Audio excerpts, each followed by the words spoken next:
Assalamualaikum warahmatullahi wabarakatuh. Alhamdulillah, pada kesempatan kali ini saya akan menyampaikan materi tentang sholat fardu untuk kelas 7 fase D di SMP Pesantren Tahfidz Az-Zayadi Sukoharjo. Yang pertama, yaitu tentang pengertian sholat. Sholat berasal dari bahasa Arab yang artinya doa. Sedangkan menurut istilah, sholat adalah ibadah yang dimulai dengan bacaan takbiratul ihram dan diakhiri dengan mengucap salam dengan syarat dan ketentuan tertentu. Kemudian pengertian sholat menurut 4 madhab. Perlu kita ketahui bahwa dalam ajaran agama Islam ada 4 madhab yang terkenal. Yang pertama, Imam Hanafi. Imam Hanafi menyampaikan pengertian sholat sebagai kewajiban bagi setiap muslim.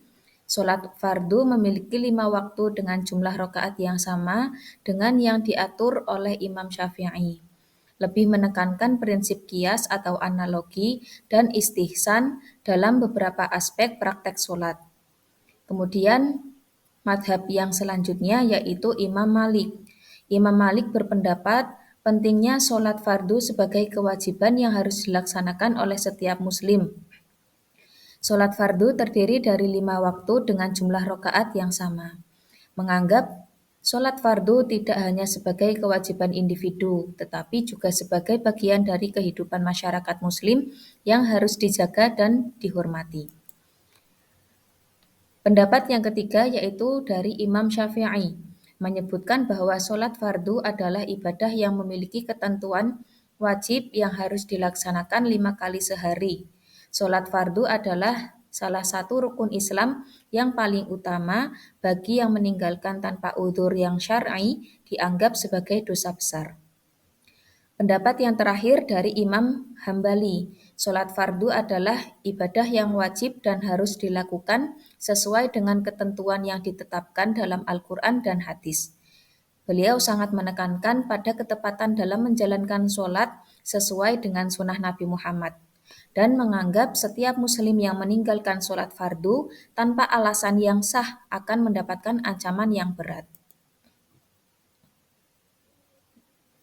Untuk ketentuan sholat fardu menurut 4 madhab, yaitu madhab Hanafi. Beliau dianggap atau dikenal dengan pendekatan yang lebih fleksibel terhadap pelaksanaan sholat. Yang kedua, madhab Maliki, cenderung sangat mempertahankan tradisi generasi terdahulu.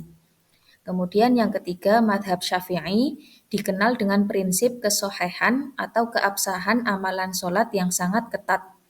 Yang keempat, madhab Hambali, cenderung sangat menghormati hadis sebagai sumber hukum selain Al-Quran.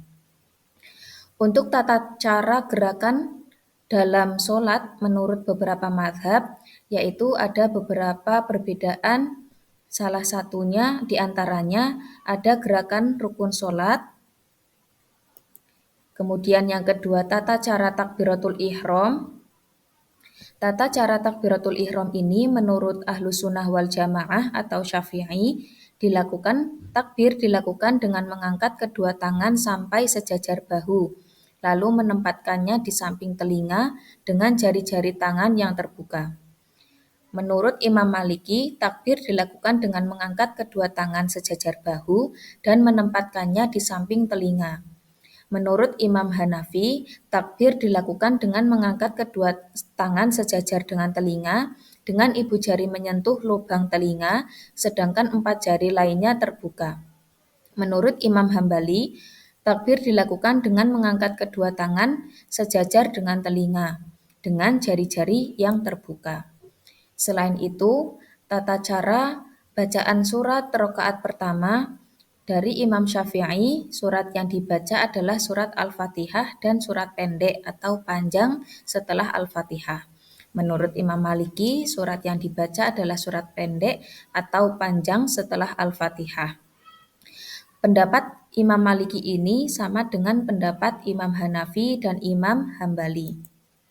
Kemudian dari bacaan Al-Fatihah, bahwa madhab Hanafi berpendapat membaca Al-Fatihah dalam sholat fardu tidak diharuskan dan membaca bacaan apa saja dari Al-Quran itu boleh. Madhab Hanafi berpendapat juga bahwa tidak mesti atau tidak harus membaca basmalah, karena tidak termasuk dari bagian dari surat, dan boleh membacanya secara keras ataupun pelan. Boleh untuk didengarkan sendiri maupun dengarkan orang lain.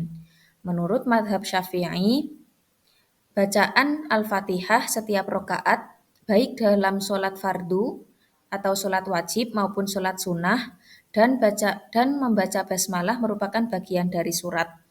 Al-Fatihah dijaharkan atau dikeraskan pada 2 rakaat pertama sholat subuh, maghrib, dan isya. Rakaat selebihnya dengan suara pelan atau sir. Sedangkan madhab Maliki hampir sama dengan madhab Syafi'i.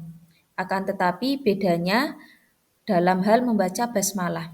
Maliki berpendapat bahwa basmalah tidak termasuk bagian dari surat dan disunahkan untuk ditinggalkan. Kemudian dari gerakan ruku dalam sholat, madhab Hanafi adalah satu-satunya yang berpendapat bahwa tumak ninah tidak diwajibkan, hanya membungkukkan badan dengan lurus. Syafi'i, Hanafi, dan Maliki tidak wajib berzikir ketika sholat. Hambali membaca tasbih ketika ruku adalah wajib. Hanafi tidak wajib mengangkat kepala dari ruku, yakni i'tidal. Diperbolehkan untuk langsung sujud, namun hal itu dianggap makruh bagi madhab-madhab yang lain. Wajib mengangkat kepalanya dan beriktidal, serta disunahkan membaca tasmi'. Selanjutnya dari gerakan sujud, Imam Maliki, Syafi'i, dan Hanafi menyebutkan yang wajib menempel hanya dahi, sedangkan yang lainnya adalah sunnah. Tetapi Imam Hambali mewajibkan semua anggota 7 yang wajib menempel pada tempat sujud, yaitu dahi, 2 telapak tangan, 2 lutut, dan ibu jari 2 kaki secara sempurna. Bahkan Imam Hambali menambahi hidung sehingga menjadi 8.